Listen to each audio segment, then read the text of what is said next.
Hello student, class 12th का आज हम chapter number 10 vector algebra discuss करने वाले हैं, सदिश बीजगणित। जिसका पहला क्वेश्चन है कि represent graphically displacement of 40 kilometre 30 degree east of north. सबसे पहले तो हमको डिस्प्लेसमेंट डिनोट करने के लिए डायरेक्शन पता होना चाहिए। दूसरा क्या है, ये वेक्टर है, सदिश राशि है जिसमें दिशा और परिमाण दोनों होते हैं, यानी मैग्नीट्यूड और डायरेक्शन दोनों होते हैं। उसे हम क्या कहते हैं, वेक्टर कहते हैं। जिसमें केवल मैग्नीट्यूड होता है, जिसमें केवल परिमाण होता है, उसे अदिश राशि कहते हैं। तो सबसे पहले हमें दिशाएं पता होना चाहिए, डायरेक्शन पता होना चाहिए। ये आपका नॉर्थ होता है यानी उत्तर होता है, ये साउथ यानी दक्षिण होता है, नॉर्थ साउथ। ये ईस्ट यानी पूरब, और ये वेस्ट यानी पश्चिम। ये आपकी चार दिशाएं आपको हमने ग्राफ के माध्यम से दिखा दी है, नॉर्थ साउथ ईस्ट वेस्ट। अब जो 30 डिग्री का कोण बनना है वो ईस्ट और नॉर्थ के बीच में बनना है। कहाँ पे बनना है?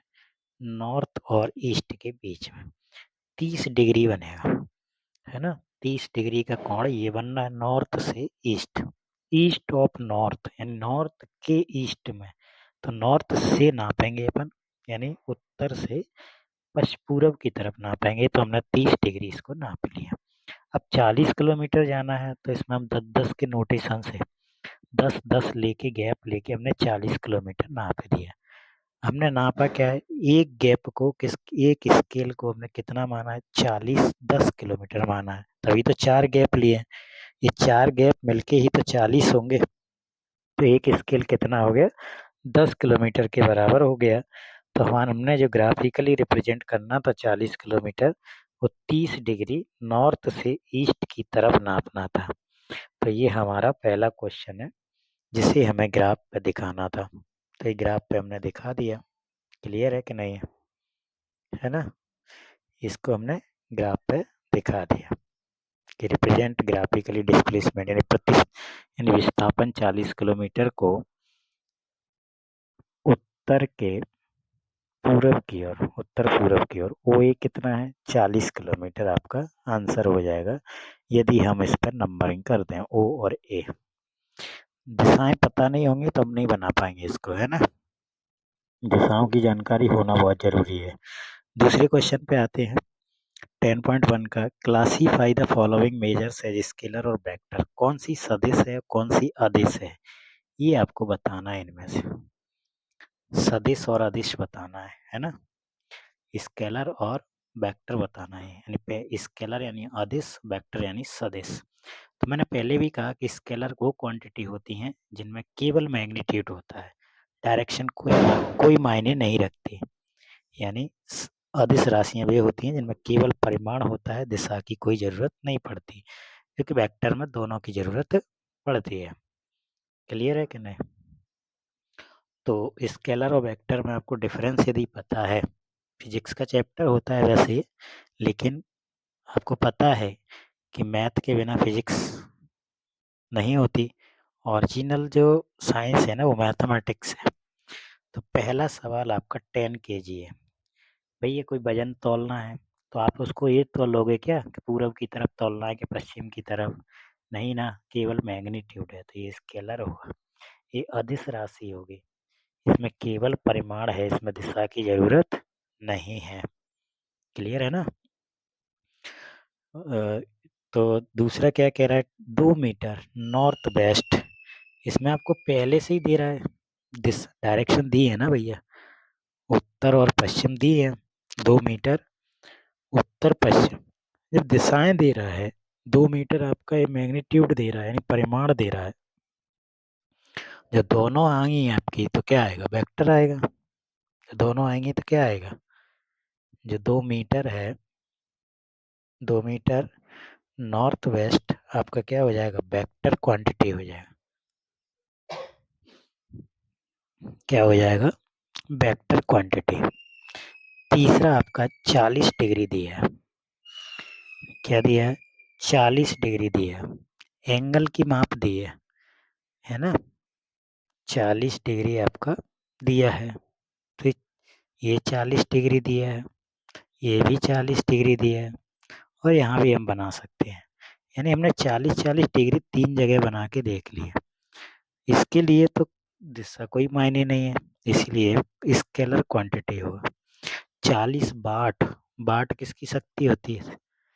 शक्ति की इकाई होती है, पावर की। तो ये भी आपका स्केलर होगा, है ना।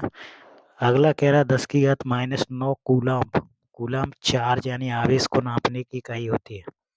फिजिक्स यदि पढ़ी है आपने तो कूलम्ब आवेश को नापने की इकाई होती है, चार्ज को मेजरमेंट करने की यूनिट होती है। इसमें डायरेक्शन मायने नहीं रखती, इसमें डायरेक्शन मायने नहीं रखती। ऐसे में ये भी क्या है? स्केलर क्वांटिटी है।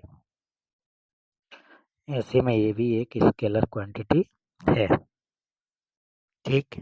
अगला कह रहा है 20 मीटर पर सेकेंड। क्या है ये? स्पीड, चाल है ये। मीटर पर सेकेंड, मीटर पर सेकेंड क्या है? आपकी स्पीड है, चाल है। अच्छा, सेकेंड स्क्वायर है, मिस्टेक हो गई होगी। तो अभी क्या हो गया? त्वरण हो गया। क्या हो गया? त्वरण। एक्सीलरेशन, एक्सीलरेशन हमेशा पॉजिटिव डायरेक्शन में होता है, नेगेटिव होगा तो रिटार्डेशन हो जाएगा। डायरेक्शन दिखा रहा है ना कि पॉजिटिव डायरेक्शन है, तो वेक्टर क्वांटिटी होगी। वेक्टर क्वांटिटी आपकी हो गई। वेक्टर क्वांटिटी हो गई। तो हमने ये सेकंड क्वेश्चन भी कर लिया, जिसमें आपको बताना था कि कौन सा सदिश है, कौन सा अदिश है। स्केलर यानी अदिश, वेक्टर यानी सदिश। तीसरे क्वेश्चन पे आते हैं। यहाँ भी वही बताना है, यहाँ भी स्केलर और वेक्टर ही बतानी है ना। तो पहला दिया है टाइम पीरियड, समय अंतराल, है ना। समय अंतराल है, टाइम पीरियड दिया है आपको, टाइम ड्यूरेशन दिया है, इतने बजे से इतने बजे तक, इतने बजे से इतने बजे तक। उसमें डायरेक्शन का क्या रोल है क्या? बताओ भाई। स्केलर में केवल मैग्नीट्यूड की जरूरत पड़ती है, वेक्टर में दोनों। वेक्टर में आपको परिमाण भी चाहिए और दिशा भी चाहिए। तो जो टाइम पीरियड है, समय दी जो दिया है, वो इस दोनों जरूरत पड़ेगी कि एक पड़ेगी? दिशा की जरूरत है टाइम में?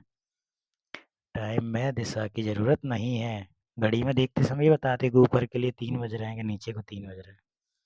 डिस्टेंस, दूरी, दूरी तो भैया दिशा बताएगी। दूरी क्या बताएगी? दिशा, डायरेक्शन बताएगी? नहीं, दूरी होती है final point minus initial point. तो स्केलर हो गई। क्या हो गई? स्केलर। तीसरा क्या है? फोर्स। तीसरा फोर्स है बल, जिसको हिंदी में कहते हैं बल। फोर्स को हिंदी में क्या कहते हैं? बल कहते हैं। तो फोर्स कौन सी होगी, स्केलर या वेक्टर? अदिश होगी कि सदिश होगी? ये सदिश होगी। बल खींच रहे हो कि धकेल रहे हो? खींचोगे और धकेलोगे तो दिशाएं अलग अलग होंगी। वेलोसिटी, वेलोसिटी एक तरह से आप स्पीड समझ सकते हो, है ना। तो ये भी आपकी वेक्टर क्वांटिटी होगी। कैसी होगी?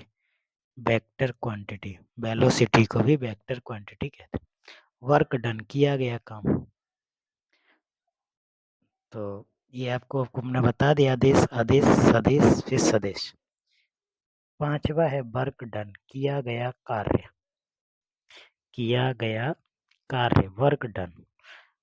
किया गया कार्य क्या होगा? कार्य में पता चलता है क्या कि ऊपर कर रहे हैं, नीचे कर रहे हैं, लेफ्ट कर राइट कर रहे हैं? नहीं। तो इसलिए अदिश राशि होगी, स्केलर होगा। क्या होगा? स्केलर होगा, अदिश होगा। ठीक। तीसरा क्वेश्चन भी हो गया आपका। अब चलते हैं अगले क्वेश्चन की तरफ। ये आपको सदिश सदिश के बारे में जानकारी मिल गई होगी, ऑब्जेक्टिव में पूछेगा पूछेगा तो। चलिए फोर्थ क्वेश्चन है, डायग्राम बना हुआ है। पूछ रहा है कि कोइनिशियल, कोइनिशियल का मतलब दोनों एक ही जगह से स्टार्ट हो रहे हैं। दोनों कहाँ से स्टार्ट हो रहे हो? एक ही पॉइंट। तो बताइए कौन स्टार्ट हो रहा है? ए और डी। ए और डी एक ही जगह से स्टार्ट हो रहे हैं, देख लो। दोनों का इनिशियल पॉइंट क्या है? एक ही है। ए और डी एक ही है दोनों का। ए और डी क्या है, कोई इनिशियल है, यानी दोनों का प्रारंभ बिंदु एक ही है, दोनों की शुरुआत एक ही जगह से हो रही है। एक ही जगह से जब दो पॉइंट शुरू हो जाएं तो इनको को इनिशियल कहते हैं, सप्रारंभिक बिंदु कहते हैं, एक ही जगह से शुरू होने। तो एक ही जगह से जब शुरू हो रहे हैं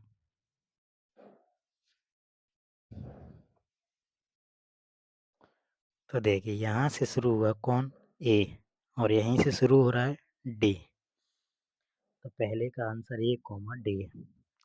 यही तो पूछ रहा है कौन से सदस्य हैं जो कोई इनिशियल है, कौन से सदस्य हैं जो को इनिशियल हैं, कौन से वेक्टर हैं ऐसे। तो ए और डी ऐसे वेक्टर हैं जिनकी शुरुआत कहाँ से हो रही है, एक ही पॉइंट से हो रही है। जबकि देखो ए जहाँ खत्म हो रहा है वहां से बी शुरू हो रहा है, बी जहाँ खत्म हो रहा है वहां से सी शुरू हो रहा है, और डी और सी एक ही जाके मिल रहे हैं एक ही जगह। तो पहले के लिए लिखेंगे vector A and vector D, है ना, आर को इनिशियल वेक्टर। ठीक है, ए और डी दोनों, फर्स्ट का आंसर आपके सामने है, डायग्राम को देखना है आपको। ठीक, सेकंड कंडीशन में कह रहा है इक्वल, बराबर कौन है, बराबर कौन है, लगाइए जरा कंसेप्ट। इक्वल पूछ रहा है, समान सदिश पूछ रहा है, समान सदिश पूछ रहा है, तो बताइए कौन कौन बराबर है ना, ए और सी, ए और सी या बी और डी, कौन बराबर होगा बताइए। आप देखिए ना भाई, आपको लग रहा होगा सर ये जो डायग्राम दिया है उसमें हमें तो बी और डी और ए और सी दोनों ही बराबर लग रहा है। ए और सी बराबर नहीं है, दोनों की डायरेक्शन अलग अलग है। बी और डी बराबर है क्योंकि B and D are equal. A और सी की डायरेक्शन अलग अलग है, आपको दिख रहे हैं वो बराबर है, बराबर नहीं है। भाई सदिश का मतलब क्या है, डायरेक्शन अगर अलग अलग हुई तो नेगेटिव हो जाएगा। तीसरा क्या कह रहा है, कोलिनियर हैं बट नॉट इक्वल, बराबर नहीं है लेकिन कैसे हैं, कोलिनियर हैं। ऐसे कौन हो सकते हैं, ए और सी हो सकते हैं, बताइए। भाई बी और डी तो बराबर है, वो कह रहा है बराबर नहीं होना चाहिए, तो कौन ऐसे ही कॉमन सेंस आ रहा है कि ए और सी, ए एंड सी, ए और सी की डायरेक्शन दोनों की अपोजिट साइड में, इसीलिए दोनों बराबर तो होंगे नहीं, है ना। तो ये आ जाएगा आपका a vector and c vector, a vector and c vector are collinear but not equal, but not equal, बराबर नहीं है, बराबर नहीं है। ठीक है, इजी है। A and C are not equal, दोनों बराबर नहीं है, क्यों नहीं है, क्योंकि दोनों की डायरेक्शन कैसी है, अलग अलग है ना। ए और सी की जो डायरेक्शन है वो अलग अलग है, तो इसका आंसर हो जाएगा ए एंड सी, ए एंड सी। ठीक है, क्लियर हो रहा होगा। बेसिक कंसेप्ट आपको 10.1 में सिखाना चाह रहा है। 10.1 में आप अगला क्वेश्चन है, ट्रू और फॉल्स, कौन सा सत्य है कौन सा असत्य है, सत्य और असत्य बताना है। तो अभी तक जितना पढ़ा है उससे वैसे आपको क्लियर हो रहा होगा। A and minus A R collinear, A and minus A R collinear, ये कैसा है बताओ। ट्रू एंड दोनों कैसे होना चाहिए, ट्रू और फॉल्स, सत्य या असत्य, सही होगा या गलत होगा बताओ। अभी पिछले क्वेश्चन में किया है ना हमने, लास्ट वाला point, collinear but not equal, Sunday की हो बस बराबर नहीं हो, ये आपको ये मान लिया। माइनस ए का मतलब क्या होगा, उल्टा इसकी तरफ, माइनस ए, मैंने कहा ना माइनस साइन ये बताता है कि डायरेक्शन अलग है, उसकी डायरेक्शन कैसी है, अलग है, तो ये ट्रू होगा, कोलिनियर तो है ही। दूसरा क्या कह रहा है, two collinear vectors are always equal in magnitude. अब बताओ, पहले से ही अनुमान लगा लो, एक ए है एक माइनस ए है, तो ये पूछ रहा है कि कोलिनियर वेक्टर्स मैग्नीट्यूड में इक्वल होते हैं, तो मैग्नीट्यूड तो इक्वल आपको दिख रहा होगा, माइनस साइन दिखा रहा है आपको, इसकी डायरेक्शन अपोजिट है ना, एक और माइनस ए की डायरेक्शन कैसी है, अपोजिट है। तो ये मान लीजिए ए है ना, ये आपका बी है, ये दोनों बराबर हैं क्या, नहीं है, दोनों की लेंथ बराबर आपको दिख रही है, नहीं दिख रही, ये छोटा है बी से। तो two collinears vectors are always equal in magnitude, बिल्कुल नहीं, है ना, ये कोलिनियर हैं, संरेखी हैं, लेकिन मैग्नीट्यूड समान नहीं है। Two vectors having same magnitudes are collinear, देखो उल्टा पूछा है इस बार कह रहा है कि मैग्नीट्यूड इक्वल है, तो क्या वो कोलिनियर होंगे, पहले कह रहा था कोलिनियर है मैग्नीट्यूड बराबर होगा क्या, तो नहीं था, वाइस वर्सा पूछ रहा है, अब उसका व्युत्क्रम पूछ रहा है, उल्टा पूछ रहा है, दो वेक्टर हैं जिनका परिमाण समान है, तो क्या वो संरेखी होंगे, तो ये भी फॉल्स, ये भी क्या है, असत्य है।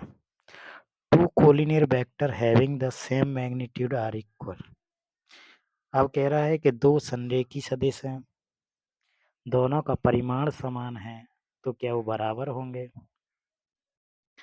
तो क्या वो बराबर होंगे, तो नहीं होंगे, ये बराबर नहीं होंगे, क्यों नहीं होंगे, ये ए है, ये माइनस ए है, क्या ए और माइनस ए बराबर है, बिल्कुल नहीं है, एक पॉजिटिव है और एक नेगेटिव है, दोनों बराबर नहीं है। क्लियर है, आपको समझ में आ गया होगा, दिशाएं समझ में आ गई होंगे, सदिश अदिश क्या होते हैं वो समझ में आ गए होंगे, स्केलर और वेक्टर, ये आपके लिए था।